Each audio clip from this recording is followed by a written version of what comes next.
Hello, welcome to my channel. I am the Recipe Raider, where I raid other people's recipes to let you know if they're any good or not. So, at the inspiration of my wife, I'll be doing a Facebook Reels meal of creamy sausage potato soup. I will do my best to guess everything by the way things looked, and I say that specifically because this recipe that I'm going to do my best to mimic from Chelsea's Messy Apron technically isn't a recipe. So, it's a 23-second video I'll be providing the description, but basically, she talks about how the soup is supposed to be really good and how creamy it is and blah blah blah, but she doesn't give a specific recipe. There's no measurements of how much Italian sausage. Is this hot Italian? Is this mild? I'm going to say this is mild based on what it looked like. How much salt and pepper do I add when I get to add the seasoning? How much potatoes?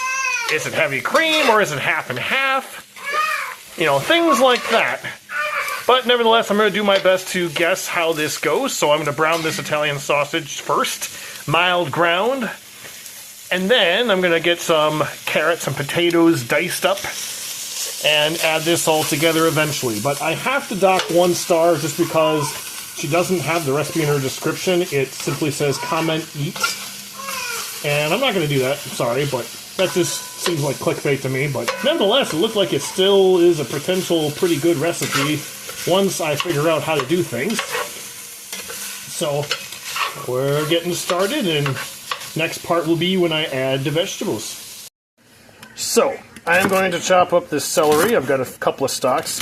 Now, this Chelsea lady doesn't list how many, if I were to guess 3 or 4. But I'm going to be mimicking a different recipe that, ironically enough, my wife found that probably is Chelsea's recipe, if not similar. So I'll provide that in the description as well. But basically, it's going to involve this celery. It's going to involve some potatoes. It's going to involve 1 giant carrot. Now, if I were to guess, it's Yukon Gold mini potatoes that were used in the original video, but I don't have that. We have baby reds. Well, red potatoes, I should say.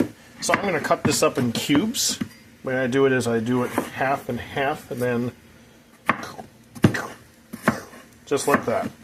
I can even make pieces smaller if I need to. That way it's got that nice consistency. Now again, I don't know how much carrot from the way she did it, but I've got 1 big carrot that will do just fine when we get to that point.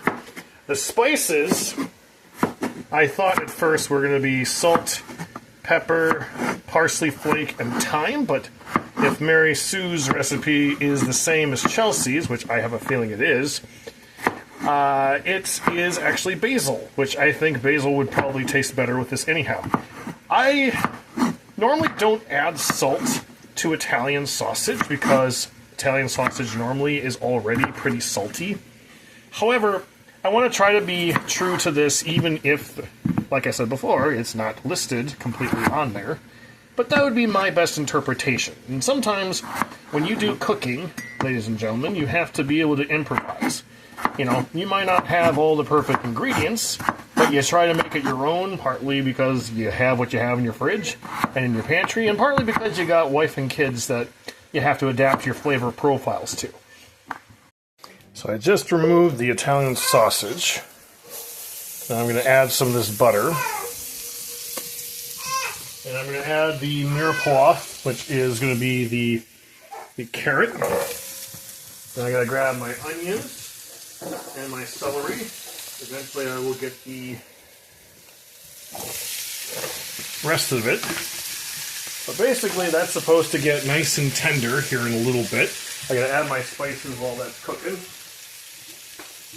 Now the one that I'm going to be mimicking is going to be based off of more of Melissa than it is going to be for Chelsea, but again this is identical to what's going on. So it's at about a teaspoon in Melissa's recipe, but based on how Chelsea's look, they're probably both 95 or 100% the same thing. So basically this is supposed to get tender, and then I'm supposed to put the potatoes in, then throw the sausage in, and then dump everything else in, and then have it in the oven. So, this potentially is going to be pretty decent. It's just taking a little bit more of a labor of love just because of how much the carrots are going to be cooking here. So I got the onions caramelized. I don't want the carrots to be mushy, so this is browning them. And I'm about to add the sausage and the potatoes and the stock all in. Again, that's a pound of ground, mild Italian sausage I'm using. If you want to adapt to hot, you certainly can. But I have a wife and kids, so they definitely would not want hot Italian sausage. Maybe another time I'd try that. So, I gotta get the stock in. According to the one recipe that I'm kind of borrowing, which again, seems the same to me as the other ladies, I basically have to add all this. Got this from my Sam's Club, but you can get this kind of chicken broth at any different store. That, by the way, is one reason why I took a star off, is because she doesn't technically say what broth she used, but chicken broth sounds about right, and Melissa says chicken broth is the right one, so I think we got the right ratio here. I add the basil, garlic. I don't have minced garlic, so I add garlic powder, and got some salt and pepper in there. So, gotta wait for this to get a little. Gonna boil this for a moment, for a little bit, but I'm gonna add my heavy cream. In a separate pan, I'm supposed to do the roux, which is gonna be milk and butter and flour, so I can thicken this up. Which is nice that I have this backup as a reference, because now I know a little better what this is supposed to look like. I mean, I kind of had a pretty good guess before I got the secondary recipe, but this will be really helpful. Basically, we gotta have this boil. Now, Chelsea put hers in the oven.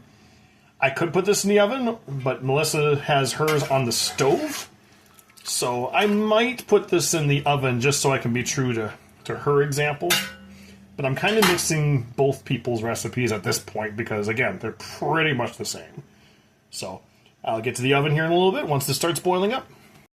Okay, so that's starting to boil. I'm going to reduce the heat. I'm going to cover this for a little while. While that's covered, I am going to start my roux. My roux is going to have the butter and the milk and flour. Start off with the butter right away.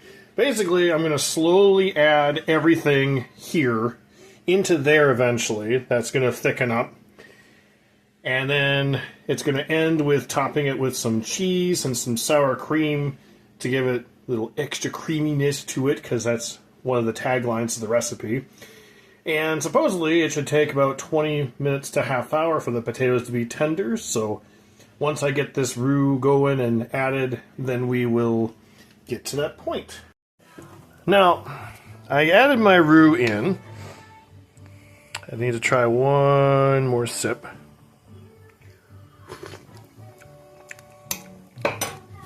That's going to need a little more seasoning. I recommend adding some of the similar stuff that you did earlier, based on how it tastes the way I did it. Again, this is the best I can create based on the resources I've got, but I think there's some potential here. The moral of the story is do a page that actually has a recipe and not just a Facebook reel, because Facebook reels don't always tell the story. Sometimes it's because it's like, oh, I only have like 29 seconds. And sometimes it's deliberately on purpose. You can click on their website or in this case, try to get a bunch of comment farming likes.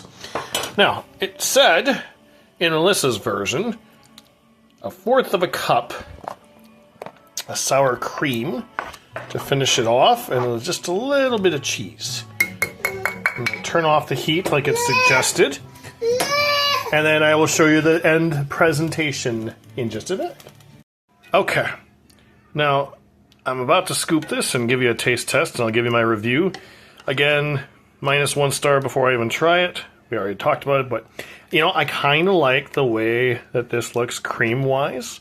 At first I was wondering if this was too much dairy between the heavy cream and the milk. as well as the sour cream and butter. But, you know, this is definitely not a lactose intolerant friendly recipe, but, you know, this has some potential going on right here. So I'm going to try a taste test of this. And I'm going to do some bread and butter when I'm done filming here, but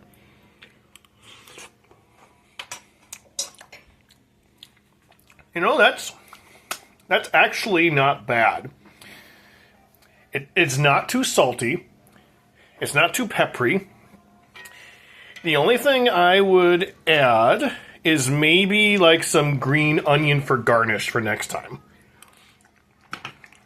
Otherwise, that's a very smooth flavor, and I'm actually more impressed with that than I thought I'd be. I think it probably helped out a lot that my wife sent me Melissa's recipe to do, and more specifically, instead of Chelsea's. So, again, moral of the story, do actual like Facebook recipe groups or pages rather than Facebook Reels, because they usually don't tell the whole story or they're clickbait. So, I give this a 4 out of 5. I give more credit probably to Melissa, though, than the Chelsea aspect, because the Chelsea one, like I said, was incomplete.